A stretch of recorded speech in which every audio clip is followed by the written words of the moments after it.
નમસ્કાર.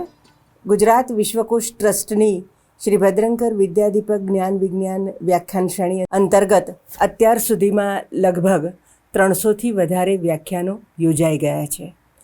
જુદા જુદા વિષયના તજજ્ઞોએ એમના સંશોધન કરી અને ઉત્તમ વ્યાખ્યાનો આપ્યા છે. આજે આપણે હસ્તપ્રત વિદ્યા એના વિશે આપણે સાંભળવું છે. હસ્તપ્રત વિદ્યાના નિષ્ણાત પ્રીતિબેન પંચોલી સંસ્કૃત અને પ્રાકૃત એમ 2 વિષયમાં MA થયેલા છે. PhD સંસ્કૃતમાં કર્યું છે. તેમના 22 જેટલા સંશોધન લેખો વિવિધ સામયિકોમાં પ્રકાશિત થયા છે. આ લેખોમાંથી પસાર થતાં આપણને એક સંશોધક તરીકેની તેમની છબી ઉપસી આવે છે. એમણે જે મહત્ત્વનું કાર્ય કર્યું તે હસ્તપ્રત વિદ્યા ઉકેલવાનું, અને તેના તેઓ નિષ્ણાત છે. આજે પણ હસ્તપ્રત વિદ્યાના અભ્યાસક્રમમાં વિદ્યાર્થીઓને માર્ગદર્શન આપે છે અને હસ્તપ્રત ઉકેલતા પણ શીખવાડે છે.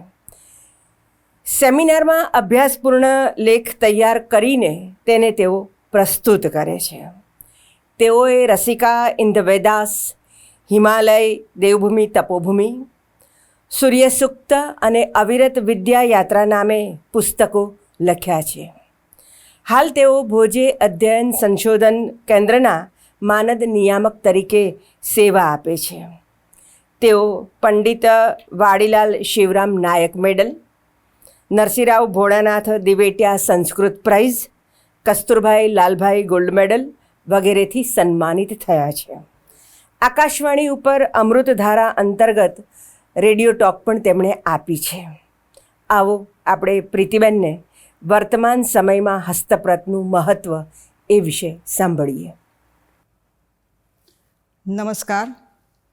ગુરુભ્યો નમઃ. ભદ્રંકર વિદ્યાદીપક જ્ઞાન વિજ્ઞાન વ્યાખ્યાન શ્રેણી અંતર્ગત આજે મને જે વિષય આપવામાં આવ્યો છે, વર્તમાન સમયમાં હસ્તપ્રતનું મહત્ત્વ, એ વિશે હું વાત કરવાની છું. સૌ પ્રથમ તો હસ્તપ્રત એટલે હાથે લખાયેલું સાહિત્ય, જે પણ માધ્યમ પર હોય, તાડપત્ર, કાગળ, કાપડ કે ભોજપત્ર, આ બધું જ હસ્તપ્રત કહેવાય છે. પરંતુ અત્યારના ટેકનોલોજીના સમયમાં જ્યારે ટેકનોલોજીનું ખૂબ મહત્ત્વ વધી રહ્યું છે, ત્યારે હસ્તપ્રતનું મહત્ત્વ ખૂબ ઓછું થતું જાય છે. ઘણા બધા આ વિષયથી અજાણ છે. હસ્તપ્રત એટલે પસ્તીમાં પધરાવી દેવાનું સાધન એવું સમજે છે. પરંતુ હસ્તપ્રતનું મહત્ત્વ આજે શું છે એ વિશે મારે વાત કરવાની છે. કેટલી બધી બાબતો એમાં સમાયેલી છે, શીખવા જેવી છે, અને ભવિષ્ય માટે પણ ખૂબ ઉપયોગી બાબતોનો સમાવેશ આ હસ્તલિખિત ગ્રંથોમાં રહેલો છે. આપણી માનવ સંસ્કૃતિના વિકાસમાં જ્ઞાનનું સંરક્ષણ હંમેશા મહત્ત્વનું રહ્યું છે. પ્રાચીન સમયમાં કાગળ, છાપખાના કે ડિજિટલ સાધનો ઉપલબ્ધ નહોતા, ત્યારે આપણી પાસે જે કંઈ સાહિત્ય અત્યારે ઉપલબ્ધ છે તે બધું જ સાહિત્ય હસ્તપ્રતમાં સમાયેલું હતું, અને આજે આપણી પાસે આ પ્રાપ્ત થાય છે. એ રીતે પણ હસ્તપ્રતમાંથી આપણને સામાજિક, ધાર્મિક, ઐતિહાસિક અને પુરાતન દસ્તાવેજો, આ બધું જ આપણને હસ્તલિખિત ગ્રંથોમાંથી પ્રાપ્ત થાય છે, જે આજના સમય માટે ખૂબ મહત્ત્વનું અને ઉપયોગી છે.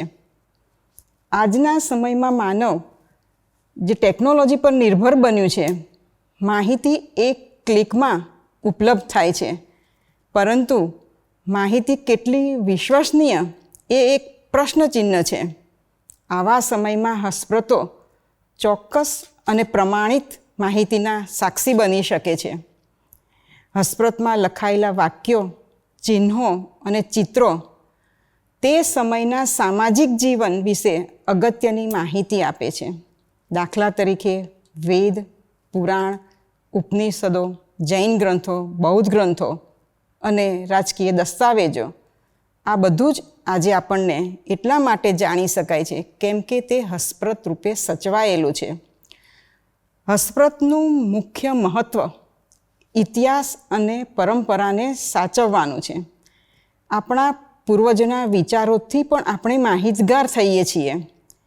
સમય ભીડમાં ઘણા સંસ્કૃતિ પરંપરાઓ લુપ્ત થઈ જાય, પરંતુ હસ્તપ્રતો એક જીવંત સ્મારક બની રહે છે.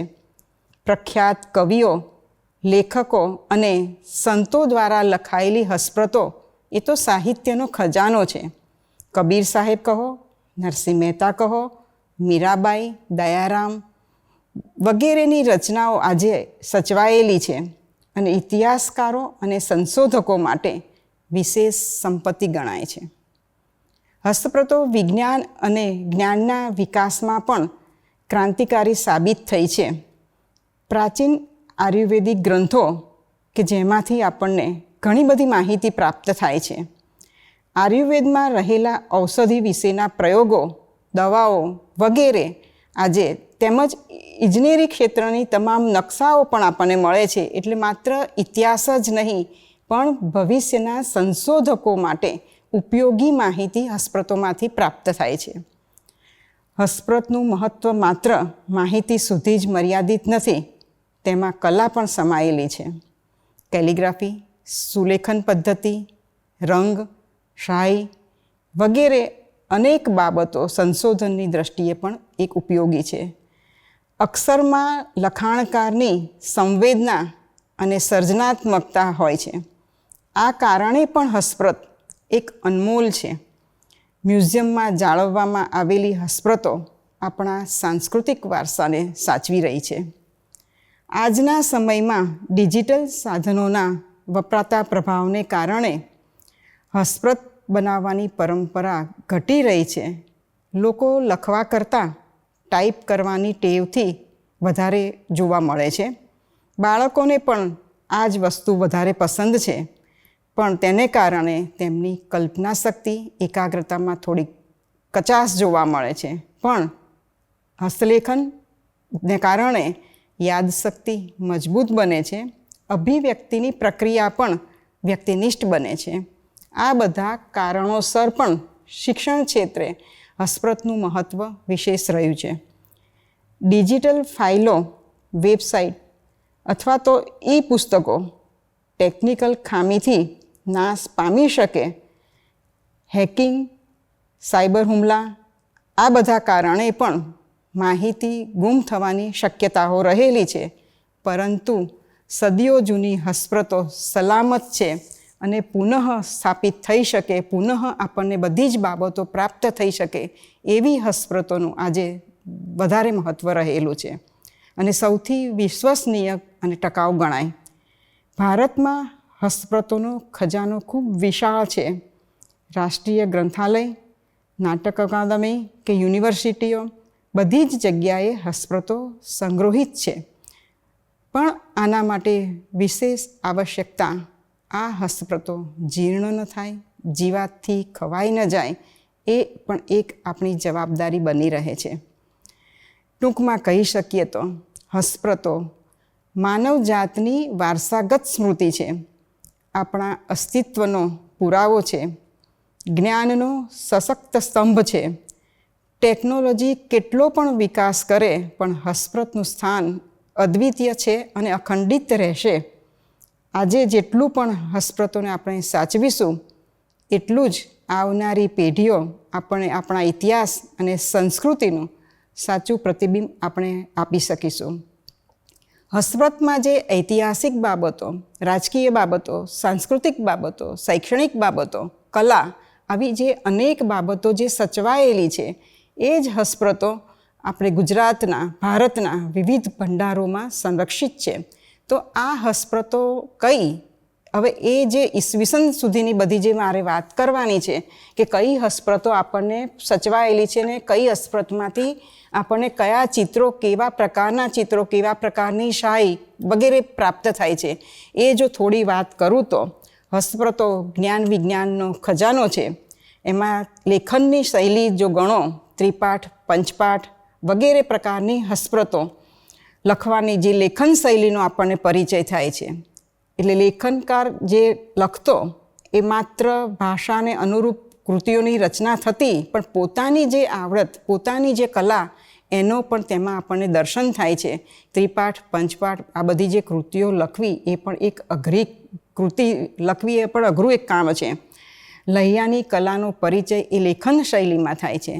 ત્યારબાદ ચિત્રોની વચમાં જે હસ્પ્રતમાં વચ્ચે જે ચિત્રો દોરવામાં આવતા, એમાં એની ચિત્રકલાનો પરિચય આપણને થાય છે. લહિયાઓ માત્ર લખવાનું જ કામ કરતા એટલું નહીં, એમની પાસે જે આવડત હતી એનો પણ વિવિધ રીતે ઉપયોગ આપણને હસ્પ્રતોમાં જોવા મળે છે. ને આપણને લેખન શૈલીની સાથે સાથે ચિત્ર શૈલી કે રાજસ્થાની શૈલી કે ગઢવાલ શૈલી, જે ચિત્રની શૈલી કહીએ, એ શૈલીઓનો પરિચય આપણને આ હસ્તલિખિત સચિત્ર હસ્તગ્રંથોમાંથી થાય છે. સચિત્ર હસ્પ્રતની જો વાત કરું તો તાડપત્ર પરની ચિત્રકલા ગુજરાતમાં સોલંકી કાળના ઉદય સાથે વિકસી હોય તેમ જણાય છે.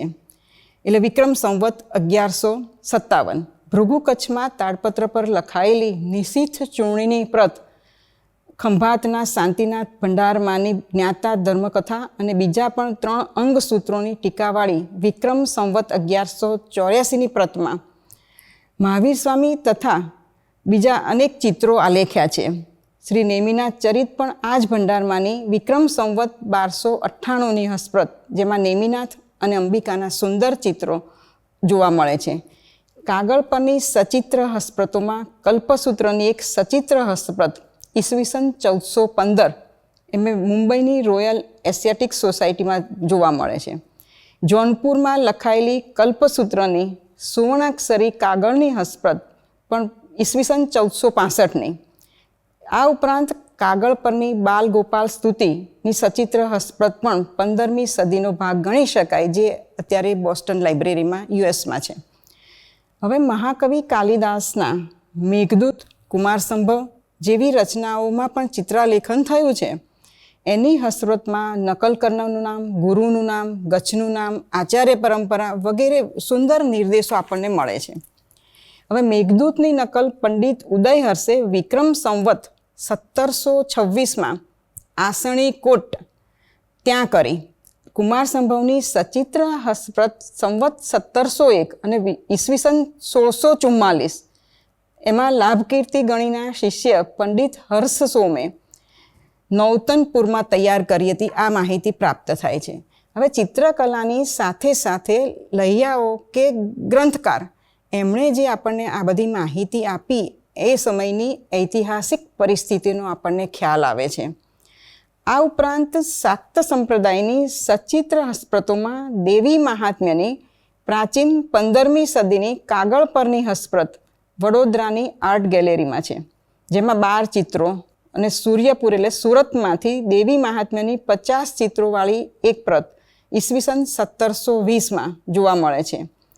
હવે અમદાવાદના ભોજે વિદ્યાભવનમાં સંગ્રહિત ગીત ગોવિંદની 18મા સૈકાની હસ્પ્રતમાં વિષ્ણુના 10 અવતારનું ચિત્ર જોવા મળે છે, જે ભાવપૂર્ણ રીતે લખાયેલા છે. હવે શૈવ સંપ્રદાયની હસ્પ્રતમાં શિવ કવચ અને છાયા પુરુષ જ્ઞાનમાં વાઘ પર બેઠેલા ડમરૂ અને ત્રિશૂળધારી શિવનું ચિત્ર નોંધપાત્ર છે. ત્યારબાદ વિક્રમ સંવત 1878 એટલે ઈસવીસન 1821થી 22ના સમયગાળા દરમિયાન પેથાપુરમાં શ્રીપાલ રાસની સચિત્ર હસ્પ્રત અમદાવાદના ડેલના ઉપાશ્રયમાં રહેલી છે. અને આ હસ્પ્રતમાં ઉત્તર ગુજરાતની વિશિષ્ટ ગ્રામીણ શૈલીમાં દોરેલા ચિત્રો પ્રાપ્ત થાય છે. એટલે સચિત્ર હસ્પ્રતો ઉપરથી માહિતી એટલી પ્રાપ્ત થાય કે તે સમયે જે કલર બનાવવામાં આવતા, જે આજે 500 વર્ષ 600 વર્ષે પણ આપણને એ જ કલરો ઝાંખા પડેલા જોવા નથી મળતા. એટલે કલર જે વપરાતા, શાહી જે વપરાતી, તે આયુર્વેદિક પદ્ધતિથી બનાવવામાં આવતી. એટલે આપણને સચિત્ર હસ્પ્રતોમાંથી કથાનક તો પ્રાપ્ત થાય છે જ, પરંતુ જે બનાવવાની, શાહી બનાવવાની પદ્ધતિ છે કે જે વર્ષો સુધી જળવાઈ રહે, એનો પણ આપણને એક પરિચય પ્રાપ્ત થાય છે, જે આજના સમયમાં ઉપયોગી છે. અત્યારે જે શાહી અને કલર વપરાય છે તે કેમિકલ યુક્ત હોય છે, જે અમુક સમય થાય એટલે પેજ ખરાબ થઈ જાય અથવા તો કાપડ પરમાં જે કલર છે એ કાપડ ખવાઈ જાય. જ્યારે પ્રાચીન સમયમાં જે શાહી અને કલર તૈયાર થતા તે ઓરિજિનલ વનસ્પતિમાંથી તૈયાર કરવામાં આવતા અને આ ઉપરાંત ઘણીવાર અમુક પ્રકારના જે ડાયમંડ હતા એ ડાયમંડમાંથી આ કલરો બનતા અને શાહી પણ બનાવવામાં આવતી, જે આજે આપણી પાસે ગુજરાતમાં ભારતભરમાં જે સચિત્ર હસ્પ્રતો અને એ સચિત્રો વગરની જે કંઈ હસ્પ્રતો રહેલી છે તેની પાછળ સચવાવાનું કારણ આયુર્વેદિક પદ્ધતિથી બનાવવામાં આવતા કાગળો અને શાહીને આભારી છે કે જે આજે હજારો વર્ષ પછી પણ જે સાહિત્ય આપણી પાસે રહેલું છે અને એ સાહિત્યમાંથી આપણે જે વિવિધ સંપ્રદાયને વિવિધ વિષયને લગતા માહિતી મેળવી શકીએ છીએ, અભ્યાસ કરી શકીએ છીએ અને માહિતગાર થઈ શકીએ છીએ, એ આ બધું હસ્પ્રતને આભારી છે. હવે હસ્પ્રત લેખન શૈલી, શાહી વગેરેની વાત કરી, પરંતુ હસ્તલિખિત ગ્રંથોમાં જે પુસ્તિકા અને પ્રશસ્તિઓ આપેલી હોય છે અને પુસ્તિકા અને પ્રશસ્તિઓમાં લખનારની કયો સમયે લખી, કયા બેસીને લખી, કયા કારણોસર હસ્પ્રત લખવામાં આવી, એ જે માહિતી આપવામાં આવી હોય છે એ પુસ્તિકા અને પ્રશસ્તિઓ પણ ઐતિહાસિક દ્રષ્ટિએ ખૂબ મૂલ્યવાન છે. કારણ કે આજના ટેકનોલોજીના યુગમાં જ્યારે વિદ્યાર્થીઓ કોમ્પ્યુટર તરફ વળી રહ્યા છે આગળ અને જે આપણા ઇતિહાસથી, આપણી સંસ્કૃતિથી અજાણ છે એને માહિતગાર કરવા માટેનું હસ્પ્રત એ ખૂબ ઉપયોગી એક સાધન છે. તો પુસ્તિકા અને પ્રશસ્તિની જો થોડીક વાત હવે કરું તો હસ્પ્રતોમાં ગ્રંથનું નામ, રચયિતું નામ સામાન્ય રીતે તે વિભાગના અંતે કાંડ, સર્ગ, અધ્યાય પૂરો થાય ત્યાં આપવામાં આવે અને જણાવવામાં આવતું હોય છે કે આ ગ્રંથ કયા કારણોસર લખ્યો તેમ. અને આમ ગ્રંથ અને પુસ્તિકાઓ અને પ્રશસ્તિમાંથી ઐતિહાસિક અને સાંસ્કૃતિક માહિતી પ્રાપ્ત થાય છે, જેમાં સ્થળની વિગત તત્કાલીન ઐતિહાસિક ભૂગોળ માટે ઉપયોગી નીવડે છે. રચના સમય અને લેખન સંવત એ કાલગણના માટે ઘણા ઉપયોગી થઈ જાય છે. એટલે જૈન ધર્મની હસ્પ્રતોની પ્રશસ્તિઓમાંથી કેટલીકવાર જૈન મંદિરો અને ઉપાશ્રયો વિશે માહિતી મળે છે. વિશેષ આવશ્યક ભાષ્યની હસ્પ્રતના અંતે આપેલી 2 ગાથાઓમાં વલ્લભીનગરના શિલાદિત્ય રાજાના શાસન દરમિયાન ચૈત્ર શુક્લ પૂર્ણિમાના બુધવારે સ્વાતિ નક્ષત્રમાં આ પ્રત મોટા શાંતિજીન મંદિરમાં અર્પણ કરાઈ હોવાનું જણાવ્યું છે, જે બાબત આપણને ઐતિહાસિક દ્રષ્ટિએ માહિતીની રીતે પણ ખૂબ ઉપયોગી થઈ જાય. એમાં લેખન કરનારનું નામ જણાવીને ગ્રંથની ચિરકાલ સુધી સ્થિતિ જળવાઈ રહે એવી એક કામના કરવામાં આવી છે. કારણ કે પહેલાંના સમયમાં પુસ્તકો લખાવવામાં આવતા ત્યારે ખૂબ મહેનત પડતી, બહુ જ સાધનો ઓછા ઉપલબ્ધ હતા, એવી કઠિન પરિશ્રમ કરીને ગ્રંથો તૈયાર થતા અને આ ગ્રંથો જે તૈયાર થાય તે સાચવવા માટે ગ્રંથના અંતે લિપિકાર અથવા ગ્રંથકાર ગ્રંથ સાચવવાનું બહુ સૂચન કરતા કે જ્યાં સુધી આકાશમાં સૂર્ય અને ચંદ્ર વિદ્યમાન રહેશે ત્યાં સુધી પૃથ્વી પર આ પુસ્તક વિદ્યમાન રહેશે. ત્રિષષ્ટિ સલાકા પુરુષ ચરિત્રની હસ્પ્રતમાં 3જા ખંડને અંતે આપેલી પ્રશસ્તિમાં પલ્લીવાલ વંશમાં થઈ ગયેલા ગૃહસ્થ પુત્રના પુત્ર બોહિત્થાના પુત્ર ગણદેવે આ ગ્રંથ લખાવી સ્તંભ તીર્થની પૌષદશાલામાં જ્ઞાન ભંડારમાં સમર્પિત કર્યો એવી માહિતી આપણને પ્રાપ્ત થાય છે. અને સકલ પ્રાણીઓનું હિત કરવાવાળો જૈન ધર્મ વિદ્યમાન છે ત્યાં સુધી પ્રાજ્ઞજનો દ્વારા શીખવાનું આ પુસ્તક વિદ્યમાન રહેશે એવો પણ નિર્દેશ હસ્તલિખિત ગ્રંથમાં અંતે પ્રાપ્ત થાય છે. આ રીતે હસ્તલિખિત ગ્રંથમાં રહેલી પુસ્તિકાઓ અને પ્રશસ્તિઓ તત્કાલીન ઇતિહાસ માટે મહત્ત્વની ઉપયોગી માહિતી અને ઐતિહાસિક વિગતો પણ જે સાંપ્રત સમયમાં ઘણી ઉપયોગી છે. એટલે હસ્પ્રતનું મહત્ત્વ ભલે ડિજિટલ યુગ હોય, ભલે બધા કોમ્પ્યુટર તરફ ખૂબ કામ કરી રહ્યા હોય, છતાં પણ પ્રાચીન સમયથી, વર્ષો સમયથી આપણી પાસે જે હસ્તલિખિત સાહિત્ય કાગળ પર, તાડપત્ર પર, ભોજપત્ર પર, તામ્રપત્ર પર, શિલાલેખ પર જે પ્રાપ્ત થાય છે એનું મૂલ્ય એનાથી પણ અનેક ગણું રહ્યું છે. તો હસ્પ્રતની પુસ્તિકાઓ અને પ્રશસ્તિઓમાંથી જે માહિતી પ્રાપ્ત થઈ એટલી જ ઉપયોગી છે. આ ઉપરાંત હસ્તલિખિત ગ્રંથમાં રહેલી લિપિઓ અને ભાષા પણ તે સમયની જે ભાષા વપરાતી હતી, જે લિપિ વપરાતી હતી એનાથી માહિતગાર કરવા માટે વર્તમાન સમયમાં જે કોમ્પ્યુટર સમય યુગ છે એમાં બધાને માહિતગાર કરવા માટેનું પણ એક અદ્વિતીય સ્થાન ધરાવતી હસ્તપ્રતો છે. લિપિ અને લેખન કલા પણ માનવ સંસ્કૃતિ જેટલી જ પ્રાચીન છે. પ્રારંભિક સમયમાં આડી ઊભી રેખાઓ દ્વારા ચિત્રો દોરાતા, એનાથી હાવભાવ વ્યક્ત થતા અને કહેવાનો જે આશય છે તે રજૂ થતો. ત્યારબાદ ધીમે ધીમે વિકાસ થતાં થતાં અક્ષરો વર્ણો સુધી સ્થાન આવ્યું અને લિપિઓનો વિકાસ થયો. મૂળ બ્રાહ્મી લિપિ અને બ્રાહ્મી લિપિમાંથી જ બીજી અનેક લિપિઓના વિકાસ થયા. એનો પણ એક ઇતિહાસ જાણવા માટે, લિપિથી માહિતગાર થવા માટે, ભાષાથી માહિતગાર થવા માટે પણ અત્યારના સમયમાં હસ્તપ્રતો ખૂબ ઉપયોગી છે. આ થઈ પુષ્પિકા, પ્રશસ્તિ, લિપિ, ભાષા વાત. હવે આપણે વાત કરીએ તો ઇતિહાસ સંસ્કૃતિના મૂળ સ્ત્રોતરૂપ જે હસ્તપ્રતો છે. ભારતીય ઇતિહાસના મધ્યકાલ દરમિયાન જૈન આચાર્યોએ અને દિગ્ગજ સૂરીઓએ ધાર્મિક અને લૌકિક કથાઓ રચીને સંસ્કૃત પ્રાકૃત સાહિત્યના ભંડારને સમૃદ્ધ કર્યો. દેશ વિદેશમાં ભ્રમણ કરતા જૈન શ્રમણોએ તે વિસ્તારની લોકભાષામાં ઉપદેશ આપ્યો. જૈન સાહિત્ય માત્ર ભારતીય ભાષાઓના અધ્યયનની માટે જ ઉપયોગી નથી, પરંતુ ભારતીય સભ્યતાના ઇતિહાસ આલેખન માટે પણ એટલું જ ઉપયોગી છે અને મહત્ત્વપૂર્ણ માહિતી પૂરી પાડે છે. હજારો હસ્તપ્રતો વિવિધ ભાષાઓમાં સંકળાયેલી લખાયેલી છે. તો સોલંકી કાળ દરમિયાન રચાયેલ પ્રભાવક ચરિત ઈસવીસન 1278, જે સંસ્કૃત પદ્યકૃતિમાં કવિએ જૈન ધર્મના પ્રભાવક આચાર્યોની જીવન ઘટનાઓનો વૃત્તાંત આપ્યો છે.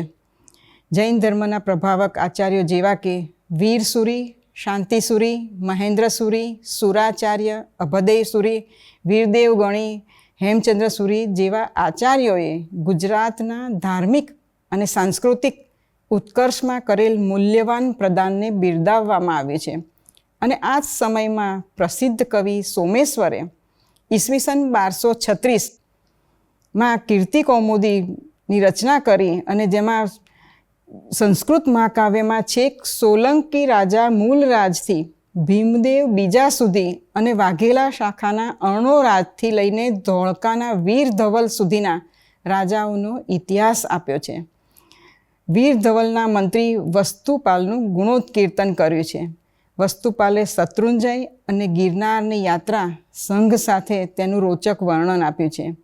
ઉદયપ્રભ સુરીકૃત સુકૃત કીર્તિ કલ્લોલીની પ્રશસ્તિ કાવ્ય ઈસવીસન 1221માં અણહિલવાડ પાટણના તેજપાલના ધાર્મિક કાર્યોનો ગુણાનુવાદ કરવામાં આવ્યો છે. આ થઈ સોલંકી કાળની વાત. ઐતિહાસિક ને ઇતિહાસની જે વાતો કરીએ કે સોલંકી કાળમાં શું ઘટનાઓ બની તેની આજના યુગમાં બહુ ઓછાને ખબર હશે. હવે સોલંકી કાળ પછી આપણે જો મુઘલ કાળની વાત કરીએ તો મુઘલ કાળ દરમિયાન દેવ વિમલ ગણીએ રચેલ હીર સૌભાગ્ય કાવ્ય ઈસવીસન 1583, એમાં હીર વિજય સુરીનો જન્મ, દીક્ષા, આચાર્યપદ, અકબર સમ્રાટ સાથે મુલાકાત, અકબરે ગુરુ પાસેથી મેળવેલી જૈન ધર્મની માહિતી, આગ્રામાં જ્ઞાન ભંડારની સ્થાપના, પાતશાહના અમારી પ્રવર્તાવનાર 6 ફરમાન અને સુરીને જગતગુરુનું બિરુદ વગેરે વિષયોનું ખૂબ સુંદર વર્ણન કરવામાં આવ્યું છે, જે ઇતિહાસની એક અનોખી બાબત છે. આ ઉપરાંત ગુજરાતના અમદાવાદ, પાટણ, ખંભાત, સાબરમતી નદી વગેરેનું પણ કાવ્યમય વર્ણન કરવામાં આવ્યું છે. સિદ્ધિચંદ્રે રચેલ ભાનુચંદ્ર ચરિત જેવી રચનાઓમાં પણ મુઘલ દરબારનું અને પાતશાહોના દૈનિક જીવનનું તાદ્રશ આલેખન છે. એટલે હસ્તપ્રતો ભલે વર્તમાન સમયમાં એનું સ્થાન બધાને ઓછું લાગતું હોય કે એક નકામું સાધન છે કે જે કોઈ ઉપયોગી નથી, પરંતુ હસ્તલિખિત ગ્રંથોમાં ઘણી બધી બાબતો જે સંકળાયેલી છે અને આ બધી બાબતોનો અભ્યાસ કરવાથી જ ખ્યાલ આવે કે કેટલી બધી બાબતો આમાં રહેલી છે કે ઐતિહાસિક, સામાજિક, સાંસ્કૃતિક વગેરે. તો ગુજરાતના પ્રાચીન અને મધ્યકાળ દરમિયાન રચાયેલ ઐતિહાસિક કૃતિઓની સંગ્રહિત હસ્તપ્રતો તે કાળના તે સમયના રાજકીય ઇતિહાસને ઉજાગર કરવા માટેની એક મહત્ત્વની છે. સોલંકી કાળ દરમિયાન હમ્મીર મર્દન નામના ઐતિહાસિક નાટકની રચના આચાર્ય જયસિંહ સૂર્યે વિક્રમ સંવત 1279થી 1285 દરમિયાન કરી અને આમાં યાદવ રાજા સિંહણ અને ઉત્તર પ્રદેશના અલ્તમશે ગુજરાત પર ચઢાઈ કરી ત્યારે રાજા વીર ધવલ અને મંત્રી વસ્તુપાલે એમનો પરાજય કઈ રીતે કર્યો એની ઐતિહાસિક વિગતો આપી છે. બિલ્હણ કવિની કર્ણસુંદરી એટલે 11મો સૈકો નાટિકામાં મંત્રી શાંતુ, રાજા કર્ણદેવ અને રાણી મયલણ દેવી વિશે પણ કેટલીક ઐતિહાસિક વિગતો પ્રાપ્ત થાય છે. દક્ષિણમાં કલ્યાણના ચાલુક્ય રાજા વિક્રમાંક દેવની રાજ્યસભાના વિદ્વાન બની કવિ બિલ્હણે રાજાના ગુણોત્કીર્તન માટે 18 સર્ગવાળું વિક્રમાંક દેવ ચરિત મહાકાવ્યની રચના 11મા સૈકામાં કરી. આ ઉપરાંત કવિએ વનરાજથી માંડી સામંતસિંહ સુધીના ચાવડા રાજાઓ અને મૂળરાજથી ભીમદેવ બીજા સુધીના સોલંકી રાજાઓ અને અર્ણોરાજથી વીર ધવલ સુધીના વાઘેલા રાજાઓનો સંક્ષિપ્ત ઇતિહાસ પણ આપ્યો છે. એટલે હસ્તલિખિત ગ્રંથો ઇતિહાસની દ્રષ્ટિએ પણ એક બહુ જ મહત્ત્વનું ગણી શકાય એવું એક વિશ્વસનીય વસ્તુ ગણી શકાય. અહીં મંત્રી વસ્તુપાલના સમયના આચાર્ય વિનયચંદ્ર સૂરીએ કવિ શિક્ષા નામનો ગ્રંથ રચ્યો અને આમાં ગુજરાતના તત્કાલીન જિલ્લાની યાદી આપી છે. માતર, વડુ, જંબુસર, હર્ષપુર વગેરે એટલે જિલ્લાઓની જે માહિતી કહીએ તે પણ આવા હસ્તલિખિત ગ્રંથોમાંથી પ્રાપ્ત થાય છે. પછી કર્ણાટકના કવિ ગંગાધરે મહંમદ બેગડાના સમયમાં ચાંપાનેરના રાજા ગંગદાસ અને અમદાવાદના સુલતાન મહંમદ બીજાની વચ્ચે થયેલા વિગ્રહનું અને મહંમદ શાહની પીછેહટનું વર્ણન કરતું 9 અંકોનું ગંગદાસ પ્રતાપ વિલાસ નામનું નાટક ગંગદાસની આજ્ઞાથી રચ્યું. એ ઈસવીસન 1449. આમાં ચાંપાનેર નગરનું વર્ણન સ્થાપત્યની દ્રષ્ટિએ ખૂબ મહત્ત્વનું છે. ચાંપાનેરના મહાકાલી મંદિરના સભાગૃહમાં આ નાટક તે સમયે ભજવાયું હતું. આ થઈ ઐતિહાસિક માહિતી જે હસ્તલિખિત ગ્રંથોમાંથી પ્રાપ્ત થાય છે તે. હવે આ સિવાય ઘણી બધી હસ્પ્રતો એવી છે, ગુરવાવલીઓ, પટ્ટાવલીઓ જે કહીએ એ બધી ગુરવાવલી અને એમાંથી પણ આપણને ધાર્મિક અને સામાજિક ઇતિહાસની મહત્ત્વની વિગતો મળે છે. દાખલા તરીકે મુનિ સુંદર સૂરીકૃત ગુરવાવલી છે ઈસવીસન 1410. તો જ્યેષ્ઠીમલ પુરાણ કરીએ, વાયડા પુરાણ છે, જેવા પુરાણો છે એમાંથી આપણને જ્ઞાતિઓ વિશેની માહિતી પ્રાપ્ત થાય છે. રંગવિજય ગણીએ ગુર્જર દેશ ભૂપાવલી ગ્રંથની રચના ઈસવીસન 1809માં કરી, જેમાં એમણે પોતાના સમય સુધીની ગુજરાતના રાજાઓની વંશાવળીઓ આપી છે. આ ઉપરાંત વિવિધ ગ્રંથ ભંડારોમાં છૂટક હસ્તલિખિત પાના રૂપે સચવાયેલી અનેક વંશાવળીઓ પણ પ્રાપ્ત થાય છે, જેમાં સાલવારી અને પ્રાસંગિક હકીકતો રહેલી છે, જે તે સમયના રાજકીય ઇતિહાસ ઉપર પૂરો પ્રકાશ પાડે છે. ધાર્મિક અને સામાજિક ઇતિહાસની દ્રષ્ટિએ પણ હસ્પ્રતો મહત્ત્વની છે. સર્વાનંદ સૂરીએ સંવત 1375માં એટલે ઈસવીસન 1319 જગડુ ચરિતની રચના કરી. આ ગ્રંથમાં શ્રાવક વણિક જગડુએ વિક્રમ સંવત 1315માં દુષ્કાળ વખતે લોકોને અન્નદાન આપીને મોટી ખ્યાતિ મેળવી હતી અને ભદ્રેશ્વરમાં એણે ખીમલી નામની મસ્જિદ બંધાવી હતી એમ જણાવ્યું છે.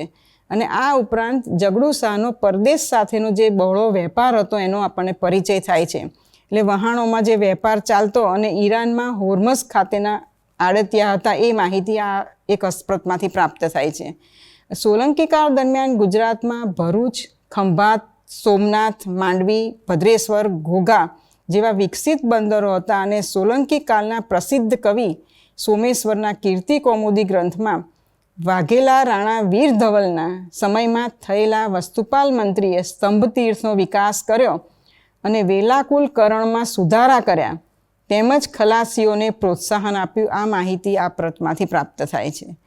લાવણ્ય સમય રચિત વિમલ પ્રબંધ એમાં વાણિયાઓની 84 જ્ઞાતિઓનો ઉલ્લેખ કર્યો છે અને આ વાણિયાઓને કચ્છના ભાટિયાઓ સાથેનો જે વેપાર હતો અને ગુજરાતમાં 17મી સદીમાં આકાર લેતું નવું સામાજિક આર્થિક જૂથ હતું. એમાં સોલંકી રાજા ભીમદેવ પહેલાંના મંત્રી વિમલ શાહનું પરંપરાગત ચરિત્ર વર્ણવવામાં આવ્યું છે. એક મુઘલકાલીન જૂની હસ્તલિખિત પ્રતમાં સોનીની પારસી સોની ઝવેરીના ધંધાદારી છુપી બોલી પારસી વિશે પણ માહિતી મળે છે. સંગીત જેવી કલાઓને લગતા ગ્રંથોની હસ્તપ્રતોમાંથી સંગીત, નાટ્ય વગેરેની માહિતી પ્રાપ્ત થાય છે. વિષ્ણુ પુરાણમાં પણ આ અંગે ઘણા બધા ઉલ્લેખો મળે છે. આ ઉપરાંત પાર્શ્વદેવકૃત સંગીત સમયસાર, એમાં પણ સંગીત વિશેના વિવિધ ઉલ્લેખો, વિશેષ માહિતી વાદ્યો વિશેની પણ એમાંથી આપણને મળે છે. એટલે વર્તમાન સમયમાં માત્ર હસ્તપ્રત એટલે પસ્તીમાં પધરાવી દેવાનું સાધન ન ગણતા અદ્ભુત ખજાનો હસ્તપ્રતમાં રહેલો છે, જે વર્તમાન સમયમાં સાંપ્રત સમયમાં ખૂબ ઉપયોગી નીવડે તેવો અને સંશોધન સમયમાં ખૂબ માહિતી પૂરી પાડે તેવા હસ્તલિખિત ગ્રંથો છે. અપરાજિત પૃચ્છા, રૂપમંડન, રૂપાવતાર જેવા મૂર્તિ વિધાનને લગતા જે ગ્રંથો છે, હસ્તલિખિત ગ્રંથો, તેમાં પ્રતિમાને લગતા નિયમો, કેવી રીતે મંદિરની દેરાસરની બાંધણી કઈ રીતે થાય, પ્રતિમા કઈ રીતે હોય વગેરે નિયમો જે કહીએ એનો આપણને માહિતી આ બધા ગ્રંથોમાંથી મળે છે. આ ઉપરાંત તામિલ, તેલુગુ પ્રકારની ભાષા સાથે સંકળાયેલી હસ્તપ્રતો, આ ઉપરાંત અરબી ફારસી સાથે સંકળાયેલી ભાષા સાથે સંકળાયેલી હસ્તપ્રતોમાંથી જે પ્રાપ્ત થાય છે, સલ્તનત અને મુઘલ કાળના ઇતિહાસને યથારૂપે જાણવા માટેની આ અરબી ફારસી હસ્તપ્રતો પણ ખૂબ ઉપયોગી છે. એમાં ઇતિહાસ, જીવનચરિત્ર, પત્રવ્યવહાર, ધર્મ, તત્વજ્ઞાન, નીતિ, સૂફી મત, પ્રણય કથાઓ વગેરે વિષયને લગતી હસ્તપ્રતો પણ અસંખ્ય રહેલી છે. મુક્તસર તારીખે, ગુજરાત આલમગીરનામા, જહાંગીરનામા, શાહજહાંનામા જેવી ઐતિહાસિક કૃતિઓની હસ્તપ્રતો પણ ગુજરાતના વિવિધ ભંડારોમાં સુરક્ષિત છે. ફારસી ખતપત્રો તો ઘરના વેચાણ અને ગીરોને લગતા તેમજ જમીન વેચાણના ખતપત્રો પણ આજે ભોજે વિદ્યાભવનમાં સંગ્રહિત છે, તેમજ ગુજરાત રિસર્ચ સોસાયટીમાં પણ છે. અને મોટાભાગના ખતપત્રોમાં મકાનના પ્લાન કઈ રીતે હતા અને કઈ રીતે કરવા જોઈએ આ બધી માહિતી ખતપત્રોમાંથી પ્રાપ્ત થાય છે. અને ઘર ખરીદનાર અને લેનારની સહી, દસ્તાવેજ જે કહીએ એ બધી બાબતો આ ખતપત્રોમાં રહેલી છે. આ ઉપરાંત આ બધા વિષય સિવાય સ્તુતિ, સ્તવન, સજાય, લાવણી, ગહુલી, ગુરુ પ્રશંસા, ગુરુ નિંદા જેવા અસંખ્ય વિષયો આ હસ્તલિખિત ગ્રંથમાં સમાયેલા છે. પ્રકાશિત ગ્રંથો આપણી પાસે ઘણા બધા ઉપલબ્ધ છે અને થતા રહે છે, પણ હસ્તલિખિત ગ્રંથો જે હાથે લખાયેલા વર્ષો પહેલાં, હજારો વર્ષો પહેલાં જે ગ્રંથો લખાયા છે એ ગ્રંથોમાં જે માહિતી છે તે લગભગ મોટાભાગના પ્રકાશિત ગ્રંથોમાં અપ્રાપ્ય રહેલી છે. એટલે વર્તમાન સમયમાં વિવિધ વિષયો વિશે માહિતી મેળવવા માટે પણ આ હસ્તલિખિત ગ્રંથો ખૂબ જ ઉપયોગી છે અને સંશોધન માટે પણ ખૂબ જ સાક્ષીરૂપ પ્રમાણભૂત એક દસ્તાવેજ ગણી શકાય એવી આ હસ્તલિખિત ગ્રંથો છે. ફરમાનો પછી વિજ્ઞપ્તિ પત્રોની જો વાત કરીએ તો વિજ્ઞપ્તિ પત્રો પણ આપણી પાસે ઘણા બધા પ્રાપ્ત થાય છે, જેમાં જૈન પર્યુષણ દરમિયાન મહારાજ સાહેબને આમંત્રણ આપવા માટેના ફરમાનો તૈયાર કરેલા છે, વિજ્ઞપ્તિ પત્રો તૈયાર કરેલા છે, જેમાં ચોમાસા દરમિયાન ગુરુને પોતાને ત્યાં ચોમાસું કરવા માટે આમંત્રણ આપવામાં આવતું અને આમંત્રણ આપતા જે લખાણ હોય એની બાજુમાં જ એક સરસ ચિત્ર પણ દોરવામાં આવતા અને તે જે ચિત્ર દોરવામાં આવે તે વર્તમાન સમયની તે રાજ્યની અથવા તો તે શહેરની શું પરિસ્થિતિ છે એનું ચિત્રણ એમાં કરવામાં આવતું. એટલે પ્રજા સમૃદ્ધ છે, સુખી છે એવું એક તાદ્રશ ચિત્ર વ્યક્ત થતું. એટલે વિજ્ઞપ્તિ પત્રોમાંથી પણ ઘણી બધી માહિતી પ્રાપ્ત થાય છે. જૈન સાધુ ભગવંતોએ પોતાની વિદ્વત્તા અને કડક આચાર પાલનથી મુસ્લિમ બાદશાહોને પ્રસન્ન કરી અનેક પ્રકારના ફરમાન મેળવ્યા હતા. આ ફરમાનો પ્રાણી માત્રના કલ્યાણ માટે તેમજ જૈન ધર્મના સિદ્ધાંતોના પ્રચાર માટે હતા. પશુ પક્ષીઓને મારવા નહીં, એમ જ જજિયાવેરો, મૃતકનું ધન ન લેવું, બંદીવાનોને છૂટા કરવા, માછલા ન મારવા, પર્યુષણ તેમજ બીજા તહેવારોમાં જીવ હિંસા ન કરવી, અને જૈનોને પોતાના તીર્થોમાં આવવા જવા સવલતો મળે એ માટેના ફરમાન. બાદશાહ અકબરે પર્યુષણના પર્વદિનોમાં પ્રાણીવધની મનાઈ કરી અને હીર વિજય સૂર્યને વિક્રમ સંવત 992 એટલે ઈસવીસન 1584માં આપેલું ફરમાન શાહજહાંએ અમદાવાદના ચિંતામણી પાર્શ્વનાથ મંદિરના પુનર્નિર્માણ માટે ઈસવીસન 1648માં ફરમાવેલું ફરમાન વગેરે ફરમાનોમાંથી પણ આપણને ઐતિહાસિક માહિતી પ્રાપ્ત થાય છે. આમ ભારતીય ઇતિહાસના અને સંસ્કૃતિના મૂળ સ્ત્રોતરૂપ આપણે ગણી શકીએ તો હસ્તપ્રતો, શિલાલેખો, અભિલેખો, ભોજપત્રો, તાડપત્રો ખૂબ ઉપયોગી છે અને અત્યંત મહત્ત્વપૂર્ણ છે. આ મૂળભૂત સ્ત્રોતમાંથી સમાજ, ધર્મ, રાજ્ય વહીવટ, ભાષા, લિપિ, સાહિત્ય અને કલા અને સમયાંકન આ બધી જ બાબતો આપણને હસ્તલિખિત ગ્રંથોમાંથી પ્રાપ્ત થાય છે. તેમજ ઇતિહાસની ખૂટતી કડીઓના અન્વેષણ અને સંશોધન એના માટે પણ આપણને હસ્તપ્રતો ખૂબ ઉપયોગી અને મહત્ત્વપૂર્ણ બને છે. હસ્તપ્રત એ માત્ર કાગળ પર લખાયેલા શબ્દો નથી, આપણા ઇતિહાસનું હૃદય, સંસ્કૃતિની આત્મા અને જ્ઞાનનું મૂળ સ્ત્રોત છે. ટેકનોલોજી કેટલી ઝડપથી આગળ વધે પણ માણસના હાથની લખાણની ઓળખ, લાગણી અને પ્રમાણિકતા કોઈ મશીન આપી શકતી નથી. હસ્તપ્રતનું આજના સમયમાં પણ વિશેષ મહત્ત્વ છે અને ભવિષ્યમાં પણ રહેશે. આજે મને સાંપ્રત સમયમાં હસ્તપ્રતનું શું મહત્ત્વ એ વિશે વાત કરવા માટે જે સમય અને સ્થાન આપવામાં આવ્યું એ માટે હું ગુજરાત વિશ્વકોશ અને પદ્મશ્રી ડૉક્ટર કુમારપાળ દેસાઈ સાહેબનો ખૂબ આભાર માનું છું, ઋણી છું. અસ્તુ.